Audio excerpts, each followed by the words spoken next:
19 mars 1962, premier pas vers la fin de la guerre d'Algérie. Le cessez-le-feu est signé. 51 ans plus tard, le gouvernement socialiste fait voter la loi de journée commémorative. Si à Nîmes, le maire s'abstient, à Sète comme à Castries, en grand ou petit comité, les anciens combattants et la population se recueillent sur fond de polémique. Pour nous, ce que nous souhaitons, c'est que les uns et les autres, tous ceux qui sont contre cette date, s'associent avec nous. Parce que pour nous, le 19 mars, c'est une journée de deuil aussi.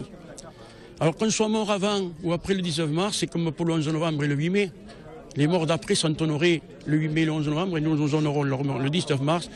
Le cessez-le-feu signait peut-être la fin des combats, pas des règlements de compte nombreux sur le territoire algérien. Il faut ne pas oublier qu'en Algérie, il y a eu l'OS et que l'OS ne voulait pas des accords déviants, il ne voulait pas de cessez-le-feu. Et les harkis ont été victimes aussi bien de l'OS. Victimes du cessez-le-feu, c'est ce que pensent les harkis et leurs descendants. Pour eux, pas question de s'associer à cette journée commémorative. Ils la vivent comme une trahison.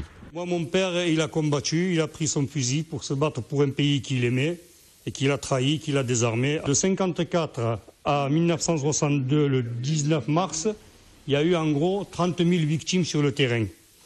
Au-delà de la date du 19 mars qui a été proclamé le cessez-le-feu, soi-disant, il y a eu 150 000 morts harkis, 10 000 pieds noirs de tués et des milliers de disparus. Voulu comme un geste d'apaisement entre les deux pays encore meurtris par ces combats, cette journée aura bien du mal à effacer des mémoires l'une des dernières guerres coloniales françaises.